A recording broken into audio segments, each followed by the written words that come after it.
마가복음 14장 1절부터 11절까지의 말씀 우리 한 절씩 교독하시면서 읽겠습니다. 이틀이 지나면 유월절과 무교절이라 대제사장들과 서기관들이 예수를 흉계로 잡아 죽일 방도를 구하며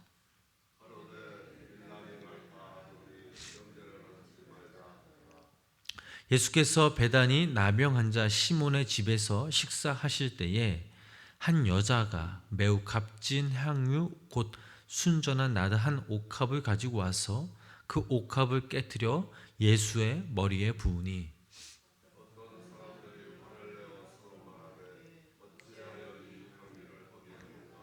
이 향유를 300데나리온 이상에 팔아 가난한 자들에게 줄 수 있었겠도다 하며 그 여자를 책망하는지라.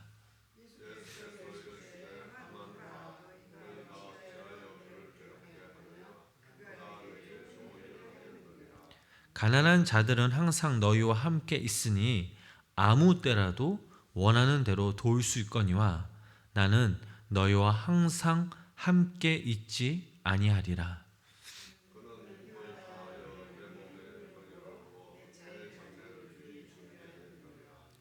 내가 진실로 너희에게 이르노니 온 천하에 어디서든지 복음이 전파되는 곳에는 이 여자가 행한 일도 말하여 그를 기억하리라 하시니라.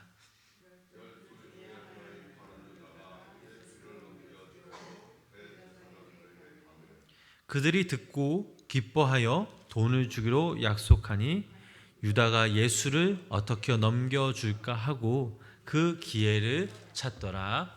아멘. 오늘도 이 새벽 주님의 전을 찾은 우리 성도님의 삶 가운데 하나님의 귀한 사랑이 함께 하시길 주님의 이름으로 간절히 축원합니다. 오늘 저희들이 읽은 마가복음 14장 1절부터 11절 이 본문의 말씀은 이스라엘의 최대 명절인 유월절을 앞두고 그 사회를 대표하는 정치 지도자 또 종교 지도자들이 예수님을 죽이려는 음모에 몰두하고 있었습니다.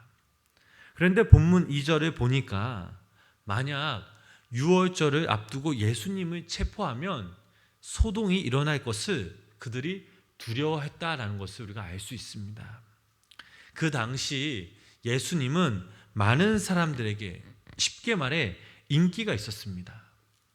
이스라엘 백성들에게 용기와 소망을 주었던 예수님을 체포하면 백성들이 난리를 일으킬 것이니 명절이 끝난 후에 하자는 것이었습니다.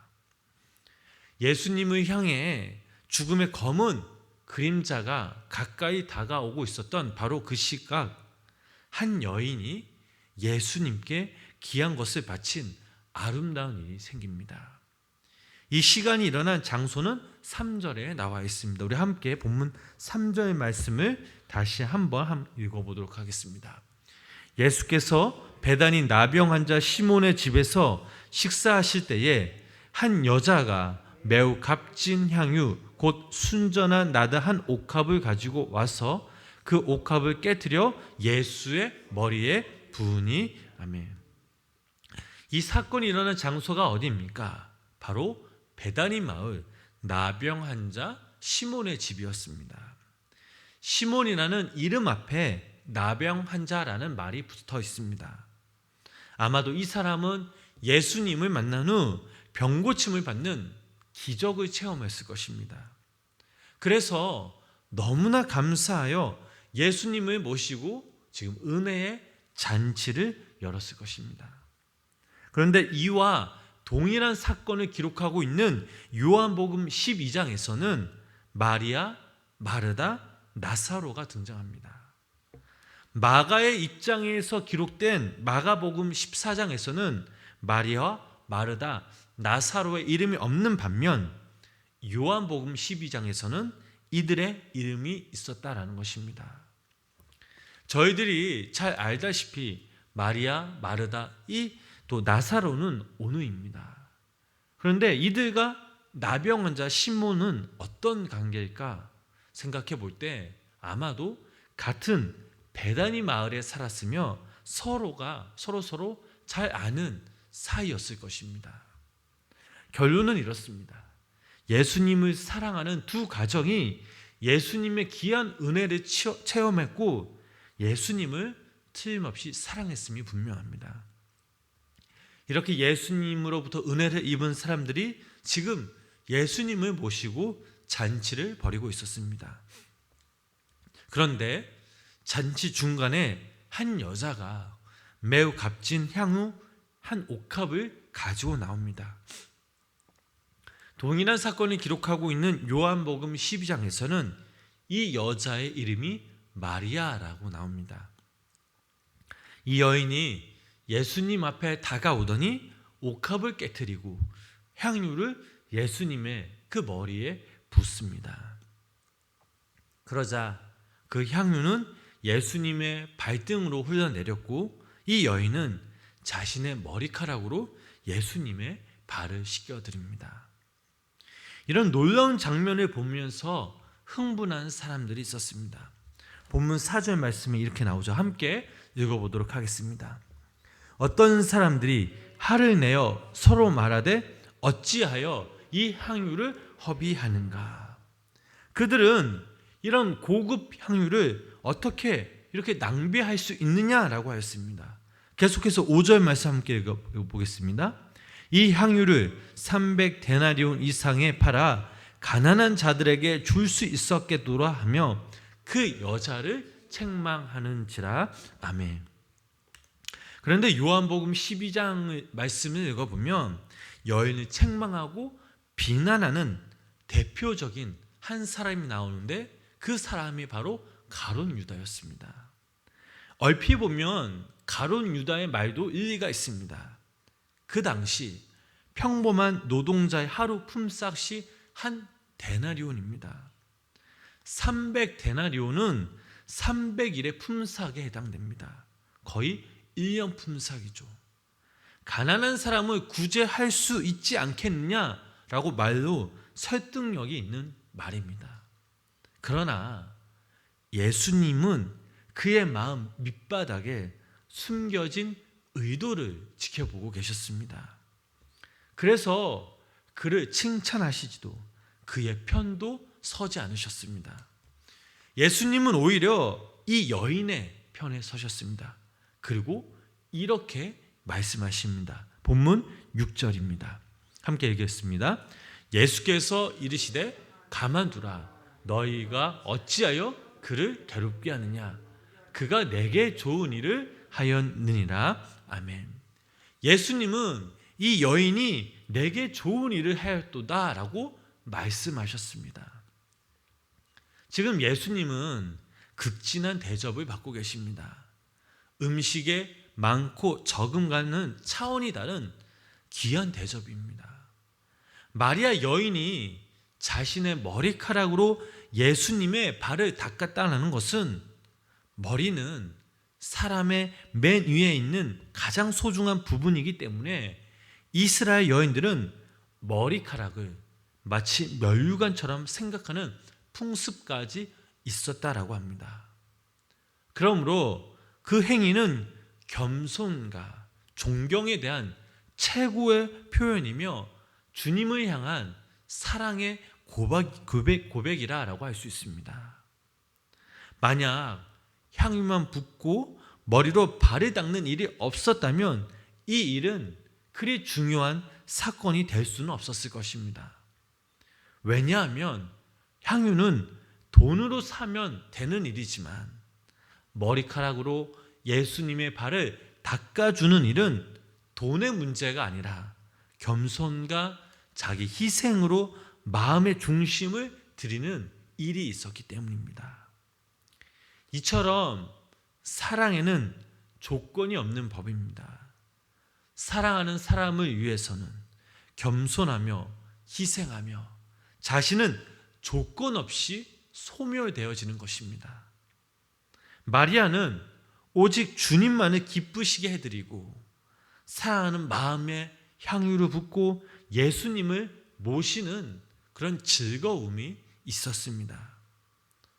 자신이 없어지는 희생 그 자체를 기쁨과 영광으로 수용할 수 있는 그 마음, 이 같은 사랑이 바로 마리아에게 있었다라는 사실입니다. 마리아가 희생을 드렸을 때 그 향기가 온 집안에 가득하였습니다. 이 향기를 예수님만 맡은 것이 아니라 그곳에 모인 모든 사람들이 이 향기를 맡았습니다.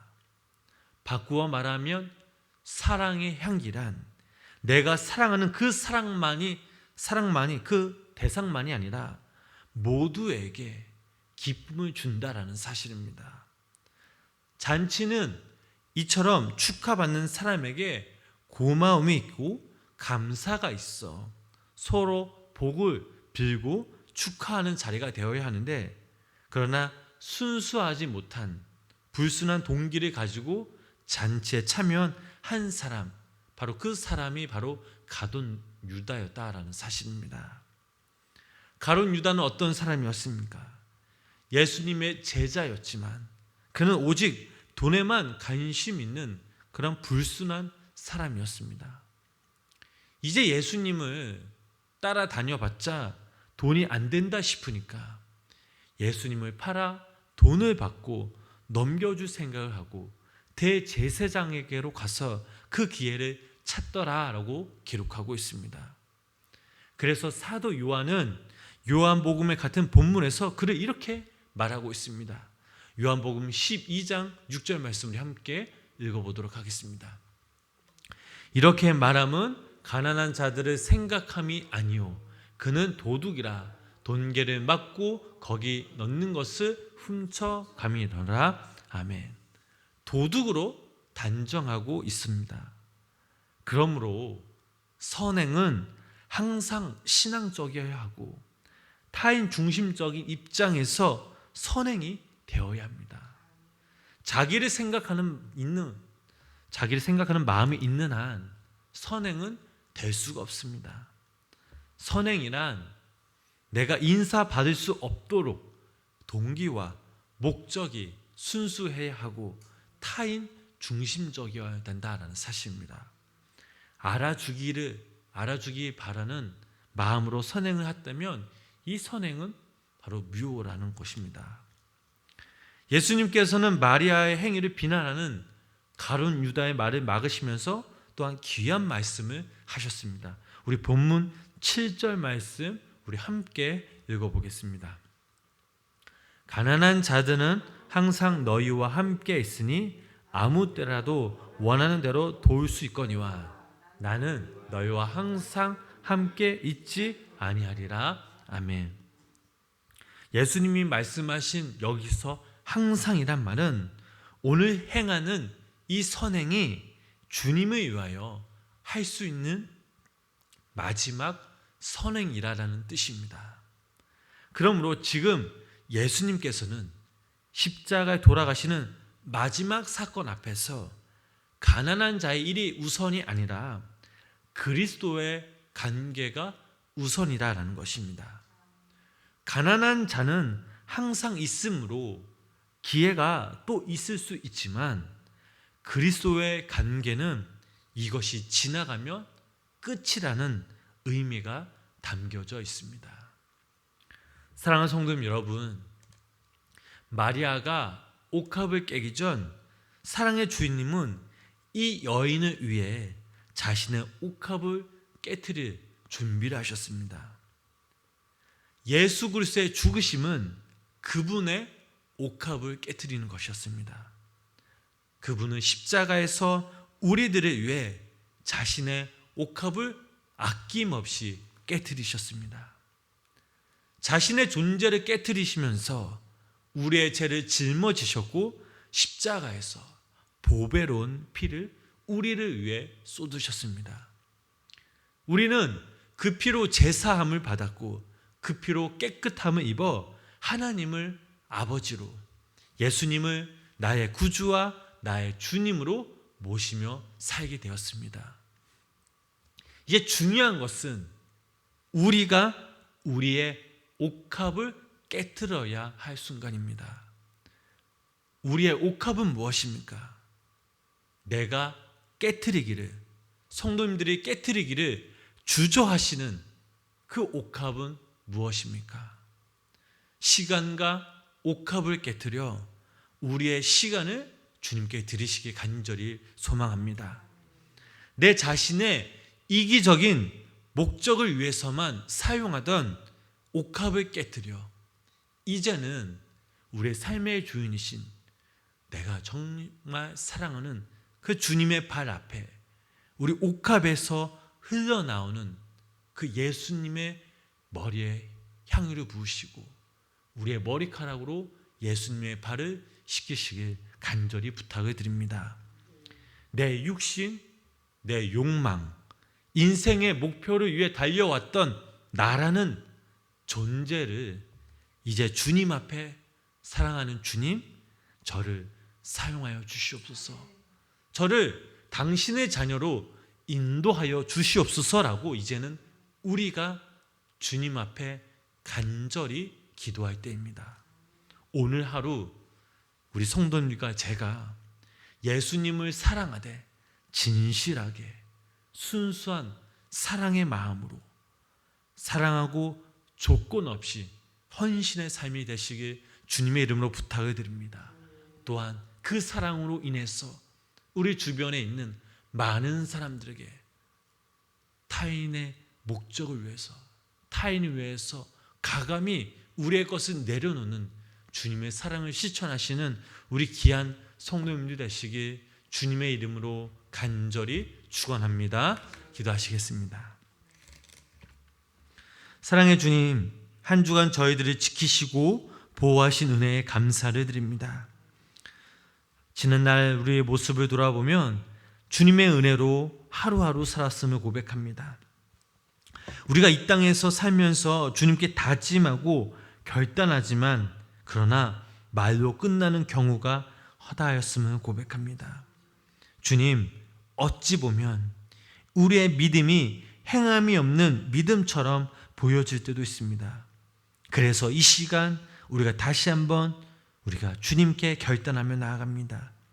진정 주님을 사랑하는 마음, 우리의 헌신을 통해 우리의 옥합을 깨트려 주님을 기쁘시게 주님께로부터 칭찬받는 주님의 자녀들이 되길 기도합니다. 우리의 가장 귀한 것들을 아낌없이 내놓는, 또한 나를 위해 십자가에 달려 돌아가신 그 예수님을 위해 어떠한 일을 할 수 있는 믿음과 용기를 부어 주시옵소서. 오늘 하루도 우리의 삶의 주인 되신 주님께 믿고 맡기며 주님을 진실하게 온 마음 다해 사랑할 때에 주님께서 주시는 은혜와 평안으로 오늘 이 하루도 감사가 넘치며 기쁨으로 맞이하게 하여 주시옵소서. 예수님의 이름으로 간절히 기도드렸습니다. 아멘.